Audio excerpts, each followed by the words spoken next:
అస్మద్గురుభ్యో నమః. వేదాంతద్వయతత్వజ్ఞం మంత్రమంత్రార్థదం గురుం శ్రీమన్నారాయణాచార్యమద్గురుం సముపాస్మహే.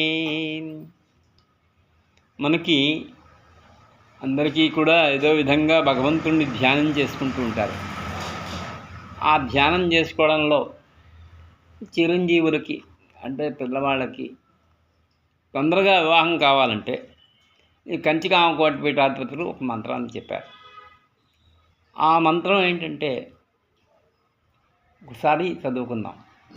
సర్వమంగళమాంగళ్యే శివే సర్వార్థసాధికే శరణ్యే త్ర్యంబకే దేవి నారాయణి నమోస్తుతే. పత్నీం మనోరమాం దేహి పత్నీం మనోరమాం దేహి మనో ఉత్తానుసారిణీం తారిణీం దుర్గ సంసార సాగరస్య కులోద్భవాం. ఇది మరొకసారి చదువుదాం. పత్నీం మనోహరాం దేవి మనో ఉత్తానుసారిణీం తారిణీం దుర్గ సంసార సాగరస్య కులోద్భవాం.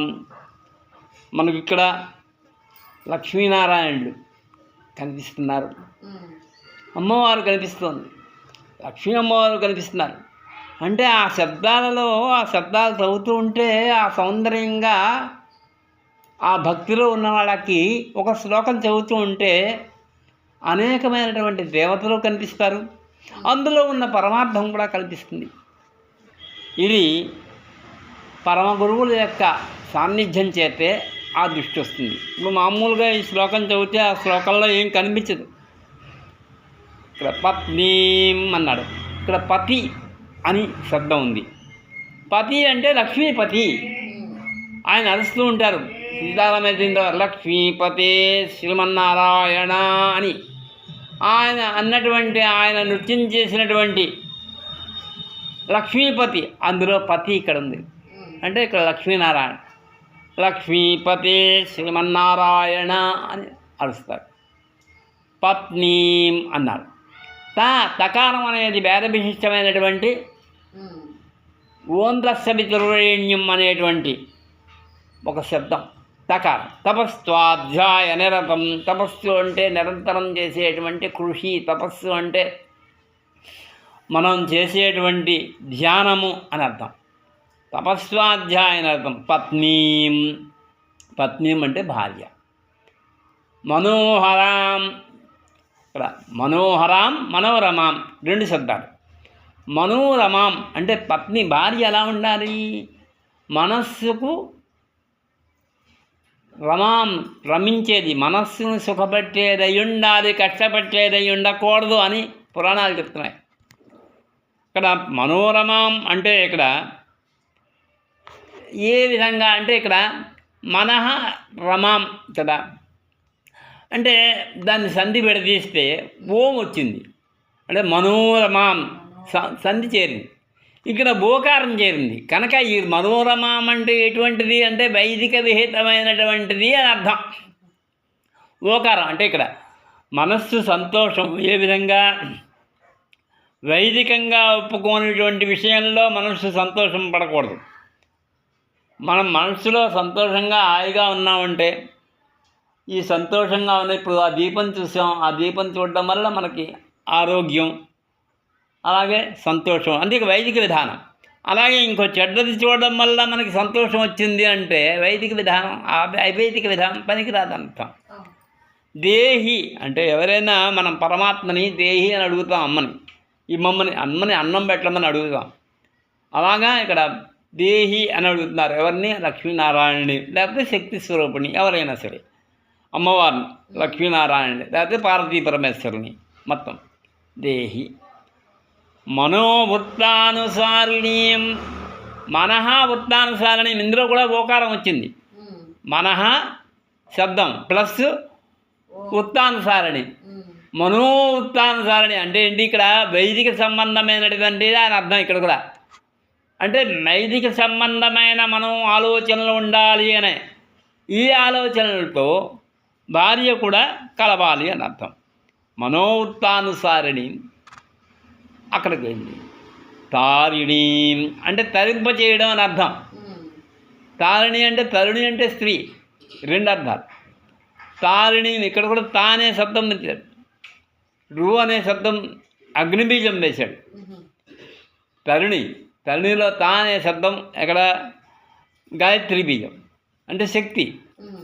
తరుణి అగ్నిబీజం రా, నీ అనేటువంటిది తరుణీం అంటే తరింపజేసేది.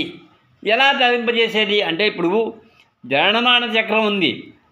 మనం సరిగ్గా ఉంటే భార్యాభర్తలు అనుకూలంగా మాట్లాడుకోకుండా దెబ్బలాడుకోకుండా ఉంటే జననమాన చక్రాన్ని తప్పించుకొని మళ్ళా జన్మ లేకుండా చేసుకోవచ్చు ఒకటి. రెండవది మంచి యోగ్యమైనటువంటి జన్మని పొందవచ్చు. అంతేకాని అయోగ్యమైనటువంటి జన్మని పొందకూడదు కదా ఎప్పుడు కూడా. కనుక ఇటువంటి విశేషం. అందుకని పత్నీం మనోరమాం దేహి మనోవృత్తానుసారిణీం తారిణీం దుర్గా. దుర్గా అంటే ఇక్కడ దుర్గాదేవి అమ్మవారు అని అర్థం ఒకటి. దుర్గా అంటే కష్టమైనటువంటిది అని అర్థం. అంటే మనం శక్యం కానటువంటి యుద్ధం చేయడం అనమాట. సంసారంలో యుద్ధం చేస్తూ ఉంటారు. దుర్గా సంసార సాగరస్య, సంసార సాగరము అంటే ఈ సంసార సాగరము అనేటువంటిది చాలా కష్టమైంది అని అర్థం. ఈ కష్టమైంది తారిని తరింపజేస్తుంది అంటే దీన్ని కష్టమైంది సుఖంగా మారుస్తుంది. ఎలాగా? సాగరం అన్నాడు కదా, సాగరం అంటే సముద్రము.